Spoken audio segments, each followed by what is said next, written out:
Everybody, Artosis here with the CasterMuse Star League Season 4. This is the round of 8, and it is a best of 5.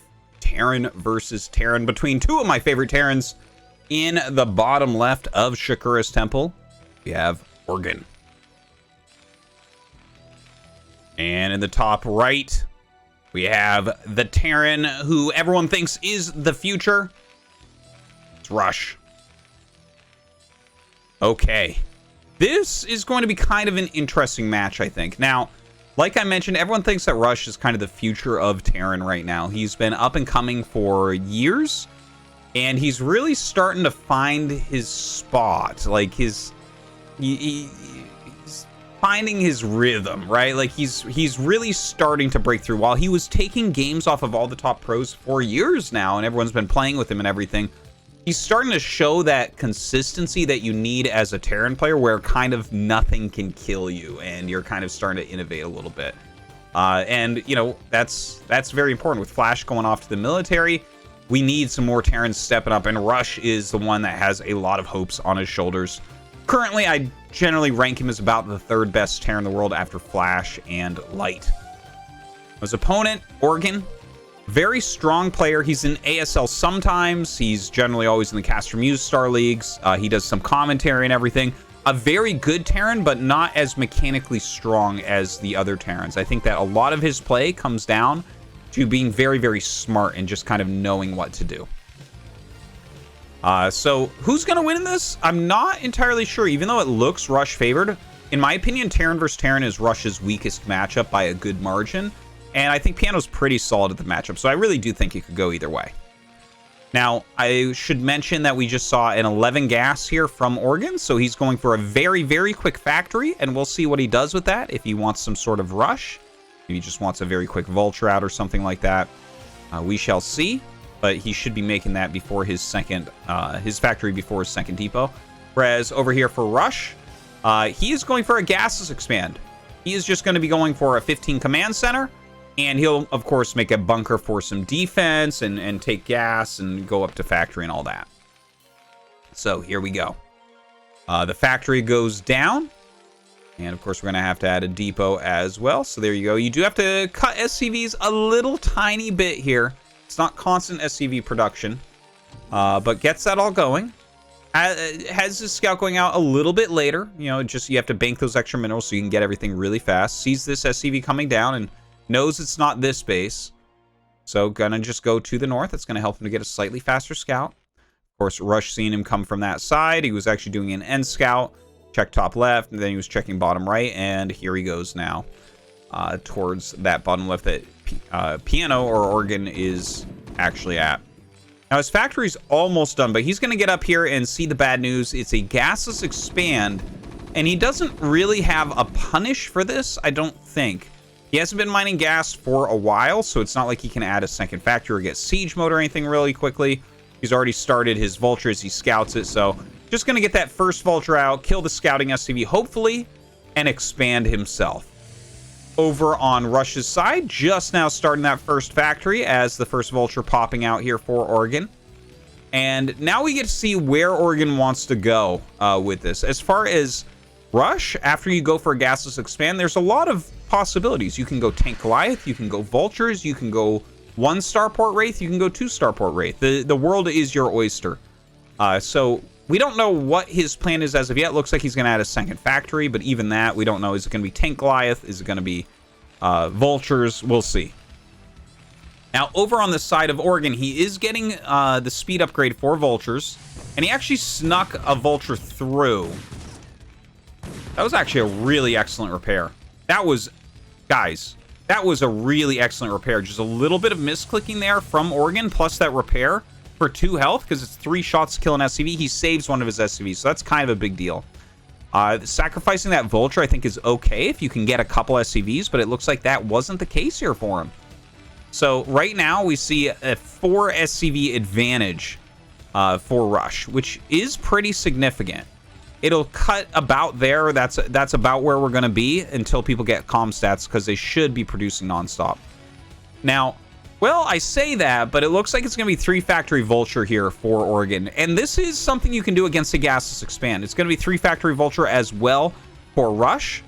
Now, there's a little bit of risk inherent on both sides, because when you go 3-factory Vulture, you generally skip an armory, and especially if you see 4-factory Vultures. So Oregon is really going for broke here. He's not going to be able to afford anything. He's going to have to skip some SCVs. You have to be building 2 depots basically non-stop here. So all of his money is going to be put into this army. Now, over on Rush's side, he has a little bit more wiggle room because his economy is better. You can see he's adding an armory. He's not adding a fourth factory. Now, the armory, what that can do, well, it does a couple things. Obviously, if they make a Wraith, you don't instantly leave the game. Whereas if, for instance, 2 Wraiths flew over here against Oregon, the game is over for him. He can only counterattack, and then he probably should just leave. So that's one thing. But also, because he probably will be... Oh, yeah, see, he's getting wrecked Vulture-wise here. So this is a big issue. But that means, since he's making his armory, he can actually go into Goliaths. And Goliaths basically beat Vultures. So it should keep him alive if he decides to go into that. We're going to see if he does, though. He's making 3 Vultures right now. He does have that bunker, which is keeping him alive.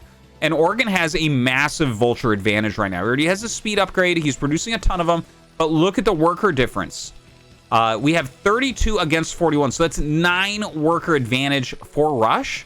And guys, that is huge, right? That's like 30% bigger economy for Rush, which means he can do a lot more. He can do things like expand and change tech and everything. But hold on. Oregon just going to rush in here with those Vultures, targeting down as much as he can. But there's 3 Marines in this bunker, not 2, not 1. So that is a ton of damage coming out. The SCV is blocking. A Siege Tank pops out, and he will lose all of his Vultures. That is so, so rough for Oregon. You know, if there's 1 Marine in this bunker, Oregon might win the game with that. If there's 2 Marines, he's going to trade a lot better. But with the 3, Marine DPS, damage per second, is actually quite high. So there was a ton of damage being dealt to him that entire time. And now I really like the game for Rush. But it's not over. It's not like this is a one-sided affair. There's still a lot of options here for Oregon. And we can see that reflected in what he's doing here. Double starports behind. So he's expecting right now Tank Vulture to be coming out of Rush, right? Like, he lost all of his Vultures, so you don't really feel like you need Goliaths at this point. You're not about to be busted or anything. So Tank Vulture is probably a good play. So he might catch him off guard with Wraiths. Also, don't forget, since he has those 4 factories, he already has mines, he already has speed, he gets to maintain map control, at least for now. He's laying mines absolutely all over the place. Mines on top of this ramp, mines on top of this ramp. I imagine he'll put some up here. He's even putting some down here where we see Rush already has them as well. And this is just going to give him a lot of vision. He's going to know basically anywhere that Rush is moving to until he gets rid of these mines. Of course, Vultures don't set them off, whereas tanks do, so he's got to be careful about that as he starts to move out. Rush making a very strong army right now. You see, the supplies are similar, but let me tell you, definitely, this is way better for Rush. He's up 10 workers, and most of the supply here is in Wraiths. Very weak units for Oregon. Now, Oregon's pumping out Wraiths 2 at a time. Has his first 2 out, going up to 4 now.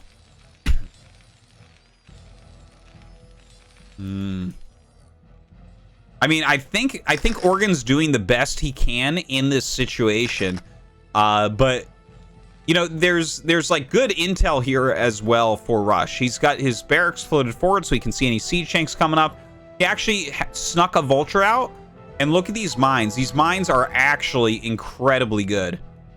He's watching so much unit movement with those mines, and now he sees the first tank, which is actually a very important piece of information here for Rush, because you have to break out before they bring tanks over to fight you. Because if they get their tanks sieged on the high ground, that's something that's really, really hard to break out of. So Rush clearing this area, uses some scans. He's gotten rid of a lot of mines so far, but look at this. Tries to counter. Uh-oh, this is not going to work out well for him right now. Running so many Vultures past, going after this SCV count, but so much damage being put on his Vultures. I think Rush should be very, very happy with this situation right now.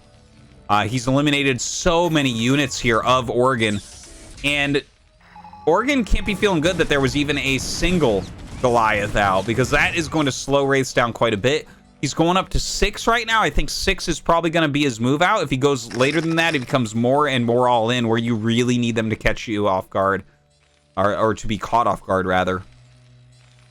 Now, some SCVs being transferred to this new third base of Rush. Of course, he's still very healthy as far as SCVs go. 62 out there. Starting to lay some of his own mines out on the battlefield, up the ramp. Notice the position he's taken. Some high ground here, mines here, with the tanks falling back. So this is kind of like protecting this space, this area. And then this is protecting him from getting fully contained. But here come the Wraiths. This is the important moment here in the mid game for Piano. So he kills that first Goliath. Now there's actually already Goliaths about to pop out. So it looks like Rush had an idea that Wraiths were going to be on the way. And the Wraiths are pushing this back. So now he scans, gets rid of the mines, and Piano going to move up into a containing position. But how much can he contain here, I think, is a good question. The Wraiths have to pull back for now. But look, there's 3 ramps to get up. Here, here, here. So as far as Rush goes, like, as long as he can get up like 1 ramp, or if he has a lot more units, he can still bust out of these situations. Now, these tanks are not siege. They do start to siege. But is it too little, too late? Rush pushing up with so many tanks, so many vultures. The Wraiths coming over and targeting down the Goliaths. And actually, all the Goliaths die. So Piano going to be able to break through some of these tanks. But it looks like Rush will clear this area. Ooh, loses a lot of vultures there to that offensive mine. More Goliaths coming up with that range upgrade as well. So these Wraiths really not worth anything anymore. Being pushed so far back. Oregon continuing to send up siege tanks, trying to maintain some sort of control over this game. But it doesn't look good. He's going 3 factory siege tank right now, which I think is a great idea. He's got to catch up in those siege tanks. His ports no longer being used, nor should they be. Those paper airplanes not going to do anything else, at least for now. We have turrets coming up for Rush, getting his tech all the way, re-adding that barracks so he can make more factories, and even the science facility so he can go towards that very crucial +2 attack. Rush taking more of the map right now, setting up his siege tanks. And he wants to get a foothold on this high ground so he can start to maneuver. And I think that's not going to be too hard. We still have, like, some decent stuff going on for Oregon. He still has more of the map under his control, and he's starting to get an okay amount of siege tanks. But notice he doesn't have +1. He doesn't even have his armory finished yet. Whereas +2 is already on the way for Rush. So, like, Rush was playing for the long game, and as we enter it, Oregon is getting further and further behind. We have 80 SCVs against 62, and that is telling the story better than I could. That economy advantage is gigantic. Rush can continue to expand. In fact, he's throwing down a 4th command center. His macro is going to just start to take over here as he moves more and more units to the center. Now, Piano's doing the best he can to cut the map up a little bit. If he could take half map and just force Rush to stay on his side, that's the best case scenario. But Rush is getting ready to move on to his side of the map. Look at this. He's moving over in this direction. Only 3 tanks. Does siege up, but a slightly later siege here from Rush. He should be able to target them down. Yeah, look at that. Targets 2 of the tanks immediately. More tanks being rallied up. Trying to hold on. Is it in vain, though? Rush's macro looking overwhelming right now. It's up at 7 factories. Rallying out. We actually have a good factory count here as well for Oregon. His economy is starting to catch up a bit. He's building his 4th command center on location since he does have a bit more map control. This is kind of a funny situation. We didn't really get much play on this side of the map, so a lot of mines over here still. We'll clear that out as we saw. Let's take a look. Okay, Cloak, and he's going into Wraiths again. This is a very tricky move from Piano. You don't expect your opponent going to Wraiths. You already have ranged Goliaths. You already have a fair amount of them. And you already kind of decimate his Wraiths. He's also spending a lot of his money on tanks. So yeah, you don't really expect that, but... excuse me. Maybe as kind of a last-ditch effort, it could work. Now, Rush pushing forward on this side. He senses weakness, and he is correct. Only 4 siege tanks there. The vultures come up, but absolutely cannot hold on right there. Maybe it's time to bring those Wraiths out as Rush is taking so much of the map right now. Just pushing through the few tanks that Oregon has set up. +2/+1 is almost done here for Rush, so he's going to get even stronger. It's the biggest boost that you get in Terran vs. Terran, is that +2 attack for siege tanks. Now he's taken another base as well. Oregon has set up 4 bases, so you got to give credit where credit's due. He's really fought his way back into this game thus far. Rushing around with some of these vultures, seeing if he can find a way in elsewhere, but unfortunately for him, it's not going to be doable. We have a maxed out Rush right now, sitting up near 200 supply, which means he can kind of react to anything that happens on the map right now. Now, here come those Wraiths. They come up, they cloak, they get on top of these Goliaths, and he will take out these 2 very quickly. But unfortunately for him, a lot more have been made. So, well, he might pick off a couple siege tanks. That's going to be about that. And I think it's almost time for Rush to push into a base. Look, he pushes back the Wraiths, and the siege tank count is just so small. There's a lot of areas he can push into right now. First off, you could kill off these tanks. Second, he could take this area in general, which will give him this base as a free kill. Looks like he will start off killing off these tanks. So that goes down very, very easily for him. That's going to give him control of this side. Piano rushing up with the tanks he has left and trying to set up a new siege line here. But of course, Rush, he doesn't even care about this area because there is no expand. He's moving the rest of his army down here. And look at this massive force of Rush. I think he's going to be able to break through very easily. Only a couple siege tanks down here. And as he attacks forward, Piano going to send everything he has up to defend. But I just think it's too much. There's nothing over here right now. I mean, even if he runs into all these mines, he's still going to have enough to kill off this base. A siege on the high ground. Containment coming in as well. The Wraiths that are left over come up. They can pick off these Goliaths and maybe help to save the space for now, but a lot more Goliaths over here as well. As he moves forward. Ooh, a good mine hit there. Is he going to be able to keep this base alive? I don't think so, with those Goliaths finding their way up to battle the Wraiths. And Oregon, I think he gave it a good try after he got behind with that opening Vulture play that didn't do enough for him. But yeah, there's nothing left for him. GG, and Rush wins game number 1.